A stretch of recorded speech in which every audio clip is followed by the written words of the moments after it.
Assalamu alaikum. In this video, we are going to talk about resolution, magnification and microscopy. Resolution किसे कहते हैं? Minimum capacity of lens to differentiate between two adjacent points.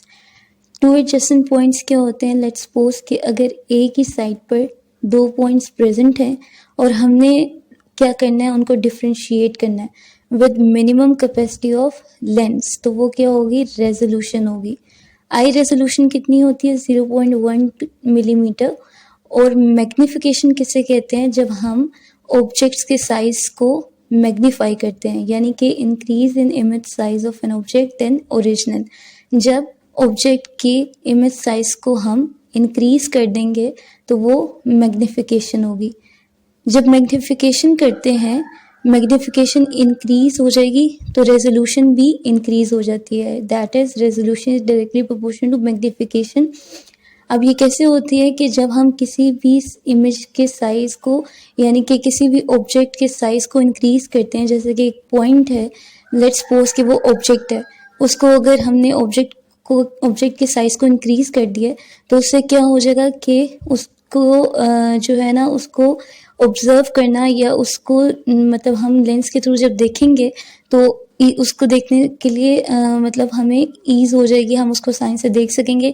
या फिर let's suppose दो objects हैं तो उनको अगर हम उनकी जो साइज है उसको इंक्रीज कर देंगे तो मैग्निफिकेशन के थ्रू जो है ना, जब हम उसके साइज को, दो ऑब्जेक्ट्स के साइज को इंक्रीज करेंगे तो उनके दरमियान क्या होगा, जब हम उनको डिफ्रेंशिएट करेंगे थ्रू द रेजोल्यूशन और रेजोल्यूशन प्रोसेस, तो क्या होगा कि लेंस के थ्रू जो है उनको डिफ्रेंशिएट करना आसान हो जाएगा.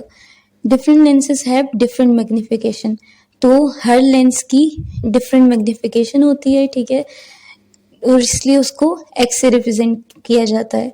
Therefore a lens of 10x magnification power can increase size of 1 micro m to 10 micro m. अब माइक्रोस्कोपी क्या है? It is a technique use to view objects that can not be seen by naked eye. अब वो चीज़ें जो कि आई से visible नहीं होती हैं, हम उनको माइक्रोस्कोपी के थ्रू देखते हैं. इसकी रेंज क्या है? 10 micro m to 30 micro m. इसमें कंपाउंड माइक्रोस्कोप आ जाता है, ठीक है, और इलेक्ट्रॉन माइक्रोस्कोप आ जाता है, लाइट माइक्रोस्कोप आ जाता है. जो कंपाउंड माइक्रोस्कोप है वो क्या होता है? एक से ज़्यादा चीज़ों से मिलकर बना होता है. इसके अंदर जो है दो लेंसेज आ जाती हैं, ऑक्यूलर लेंस आ जाती है और ऑब्जेक्टिव लेंस आ जाती है. जो ऑक्यूलर लेंस है और जो ऑब्जेक्टिव लेंस है, ठीक है, इन दोनों की मैग्निफिकेशन पावर जो होती है, ठीक है, उससे क्या होता है कि उनकी, इसकी ऑक्यूलर लेंस की ऑब्जेक्टिव जो लेंस होती है उसकी जितनी मैग्निफिकेशन पावर होती है उतनी ही कंपाउंड माइक्रोस्कोप की मैग्निफिकेशन पावर होती है. अब जो हमारे पास जो लाइट माइक्रोस्कोप है उसकी रिजॉल्विंग पावर कितनी होती है? 250 नैनोमीटर होती है और मैग्निफिकेशन पावर जो है वो ये होती है. अब इलेक्ट्रॉन माइक्रोस्कोप जो है उसकी हमारे पास रिजॉल्विंग पावर 0.2 नैनोमीटर होती है और मैग्निफिकेशन पावर ये होती है. माइक्रोमेट्री क्या है? माइक्रोमेट्री में हम जो है ना माइक्रोस्कोप के थ्रू क्या करते हैं कि ऑब्जेक्ट्स के साइजेस को मेजर करते हैं. इसमें हमारे पास 2 माइक्रोमीटर्स होते हैं, एक ओक्यूलो माइक्रोमीटर होता है और एक स्टेज माइक्रोमीटर होता है. ओक्यूलो माइक्रोमीटर हम इससे कहते हैं और स्टेज माइक्रोमीटर हम इससे कहते हैं. Ocular micrometer is a glass disc with 100 divisions with no absolute value. Absolute value का मतलब ये है कि इसकी एक फिक्स्ड वैल्यू नहीं होती है, ठीक है. तो ओक्यूलो, यहाँ पे अगर हम देखें, ये ओक्यूलो माइक्रोमीटर है, ये एक ग्लास की फॉर्म में होता है, ग्लास डिस्क की फॉर्म में होता है, ठीक है, जिसके अंदर क्या होता है? 100 डिवीजन्स होती हैं, ठीक है. It is placed in a eyepiece of microscope, ठीक है. ये हमारे पास क्या है?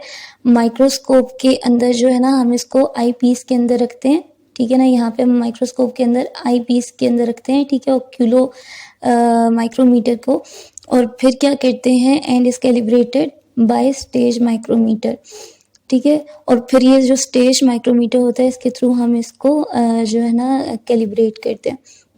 Which is a glass slide like a transparent ruler, ठीक है ना. तो ये क्या होता है कि ये एक रूलर की फॉर्म में होता है जिसके थ्रू हम क्या करते हैं? कैलिब्रेट करते हैं ऑक्यूलो मीटर को, यानी कि हम इस पे मेजरमेंट लेते हैं ऑक्यूलो माइक्रोमीटर की. ये किसके ऊपर लेते हैं, स्टेज माइक्रोमीटर के ऊपर लेते हैं.